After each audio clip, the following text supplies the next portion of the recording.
गांव में मीना और राजू नाम के भाई बहन रहते थे। उस गांव में आए दिन चोरियां हो रही थीं, पर गांव वाले चोर को पकड़ नहीं पा रहे होते। एक दिन राजू के घर भी चोरी हो जाती है, पर इस बार पैसों के साथ साथ उसकी बहन भी गायब होती है।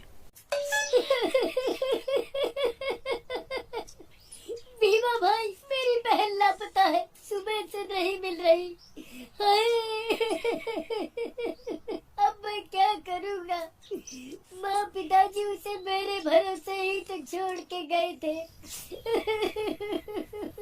राजू की रोने की आवाज सुनकर सब गांव वाले वहाँ आ जाते हैं। क्या कह रहे हो भाई? चलो अभी दरोगा को जाकर रपट लिखा आते हैं। भाई उसका क्या फायदा? कई लोगों ने कई बार तो रपट लिखा दी, क्या हुआ? चलो मुखिया जी के पास ही चलते हैं। फिर सब गांव वाले मिलकर गांव के मुखिया के पास जाते हैं और उसे सब बात बताते हैं। ये क्या कह रहे हो भाई? ये तो बहुत बुरा हुआ। तुम्हारी बहन कहाँ लापता हो गई? अरे भाइयों, तुम परेशान मत हो। मैं आज ही एक खुफिया आदमी को उस चोर को पकड़ने के काम पर लगा दूंगा। फिर मुखिया एक जखीरा नाम के आदमी को रात में जासूसी करने को कहता है, ताकि चोर को पकड़ा जा सके और राजू की बहन कहाँ है ये पता लगाया जा सके। फिर रात होते ही जखीरा पहरा देने लगता है और वो देखता है कि एक आदमी मुखौटा लगाकर आता है और एक लाश फेंक कर जाने लगता है। जखीरा उसे रंगे हाथों पकड़ लेता है। अरे रुक, कहाँ जाता है? ये लड़की कौन है जैसे तू यहाँ फेंक कर जा रहा था?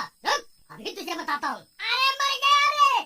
छोड़ दो मुझसे! अरे गाँव वालों, चलो जल्दी आओ, यही वो आदमी है जो चोर है। आओ सब भाइयों, जल्दी से आओ। इतने में सब गांव वाले बाहर आ जाते हैं और उस चोर की लाठियों से पिटाई करने लगते हैं। अरे ये लाश तो मेरी बहन मीना की है। अरे चांडाल, तूने मेरी बहन के साथ क्या किया? तूने तो इसे मार ही दिया। मैं तुझे नहीं छोड़ूंगा। अरे भाइयों, मुझे मत मारो, मुझे नशे की आदत है, इसलिए मैं ये मुखौटा लगा कर चोरी करता था। उस दिन तुम्हारी बहन ने मुझे चोरी करते देख लिया था और तुम्हारी खूबसूरत बहन को देखकर मेरी नीयत खराब हो गई, इसलिए मैं उसको उठा के ले गया था। अरे परिंदे, मैं तुझे जिंदा नहीं छोड़ूंगा। रुको राजू, इसको ऐसी सजा मिलनी चाहिए जिससे कोई और कभी किसी लड़की की तरफ बुरी नजर ना डाले। इसके दोनों हाथ काट डालो। हाँ, ये सही कहा। जो औरत की इज्जत ना करे उसे यही सजा मिलनी चाहिए। अरे मर गया रे, मुझे माफ कर दो। पियक्कर कहीं के, काट दो इसके हाथ। हाँ, काट दो इसके हाथ। फिर सब गांव वाले मिलकर उस चोर के दोनों हाथों को काट देते हैं। अरे मर गया रे, हाय, बहुत दर्द हो रहा है। अरे मर गया रे, हाय।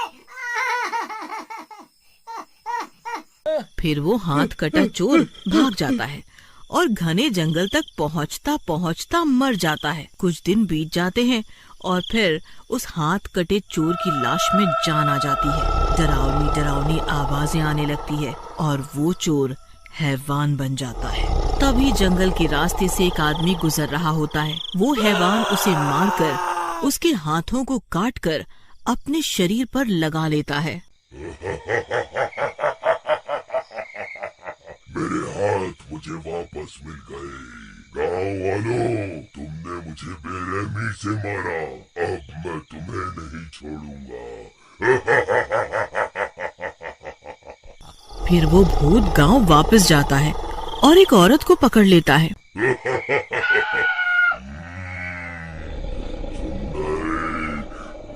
सुंदर औरत हो, तुम चलो मेरे साथ मेरी रानी। अरे मेरी पत्नी को क्यों पकड़ रखा है? छोड़ रे, ये मेरी ड्रीम गर्ल है भाई। हाँ जी, मुझे बचा लीजिए। ये तो उसी आदमी का भूत है जिसने राजू की बहन मीना को मारा था। ये जिंदा कैसे हो गया जी? तुमने मुझे बहुत बुरी मौत दी, अब मैं किसी को नहीं छोड़ूंगा। अरे कैसे नहीं छोड़ेगा? छोड़ हमारी पत्नी को। ले, छोड़ दिया, अब तुझे पकड़ लेता हूँ। आजा, आजा।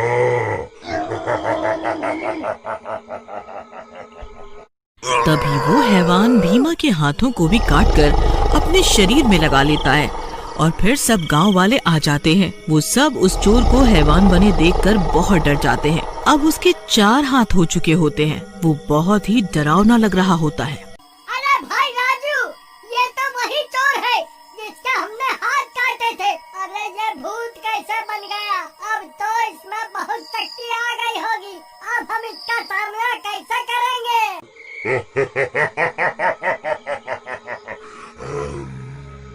सब गांव वाले डर के मारे इधर उधर भागने लगते हैं और डर के मारे राजू के घर में घुस जाते हैं और हैवान राजू के घर का दरवाजा पीटने लगता है। अरे मूर्ख राजू, दरवाजा खोल, मैं तुम सबके हाथों को काट कर अपने शरीर में जोड़ दूंगा और कई सारे हाथों वाला बन जाऊंगा, सबसे शक्तिशाली बन जाऊंगा और फिर तुम सबकी पत्नियां भी मेरी दासी होंगी।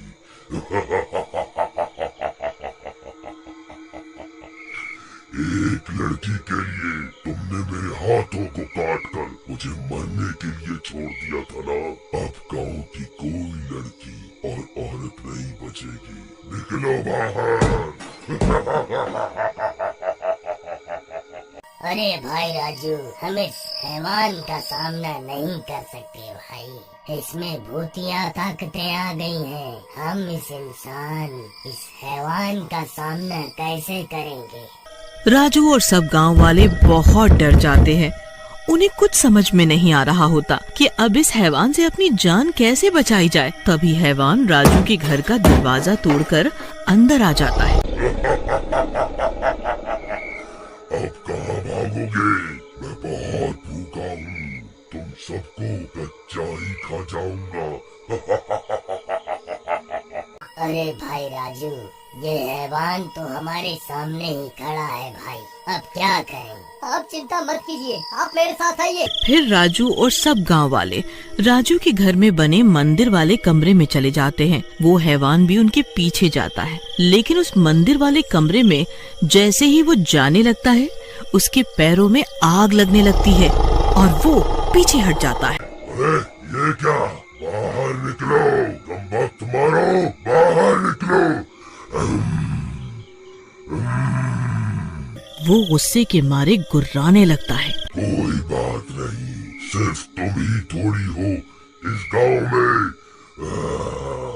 इतना बोलकर वो और किसी का दरवाजा पीटने लगता है और दरवाजा तोड़कर अंदर चला जाता है और उसके हाथों को भी काटकर अपने शरीर में जोड़ लेता है। ये सब कुछ राजू अपने घर की खिड़की से देख रहा होता है। मैं अभी जाता हूँ इस हैवान को मारने। वैसे भी इसने मेरी बहन को बेमौत मार दिया, मैं इसको नहीं छोड़ूंगा। फिर राजू बाहर चला जाता है। तभी हैवान राजू की ओर आने लगता है। आओ राजू, मुझे तुम्हारा ही इंतजार था। तुम्हारी ही वजह से मैं आज इस हालत में हूँ। फिर हैवान राजू की ओर बढ़ने ही लगता है कि उसकी बहन मीना का भूत वहाँ आ जाता है। तू मेरे भाई को मारेगा? फिर मीना राजू और उस हैवान के बीच में आकर खड़ी हो जाती है और उस हैवान का गला पकड़ लेती है और उसे जमीन पर गिरा देती है। तू मेरे भाई को मारेगा?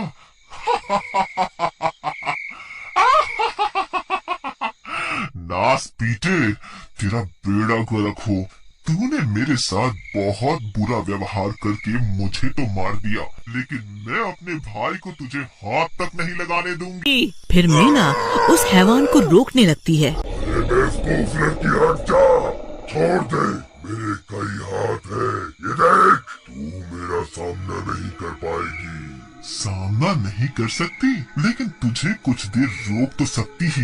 मेरा बहन, तुम वापस आ गए। भाई जाओ, मैं इस दुष्ट को रोके हुए हूँ। आप जाओ, आप जल्दी जाओ यहाँ से। अरे भाई, वो वापस नहीं आई है। वो मीना का भूत है जो बदला लेने आई है। अब जल्दी से चलो मेरे साथ। फिर मीना उस हैवान को रोकने की कोशिश करती है। तभी राजू भागकर मंदिर जाता है और बाबा को सारी बात बताता है। अरे बेटा, उसने इतने लोगों के हाथों को अपने शरीर से जोड़ लिया तो वो बहुत शक्तिशाली हो गया है। अब हमें उसके उन्हीं हाथों को काटना होगा। तो ठीक है, अब जल्दी चलिए। बाबा, हम साधारण शस्त्र से उसके हाथों को काट नहीं सकते। उसके लिए माँ की तलवार लेनी होगी। सिर्फ माता की तलवार से ही उसके हाथों को काट कर उसे मारा जा सकता है। फिर बाबा राजू को माता की तलवार देते हैं और राजू उसे लेकर वापस गांव आता है। वहाँ उस हैवान और मीना के भूत की लड़ाई हो रही होती है। हैवान कहीं के, मैं आ गया।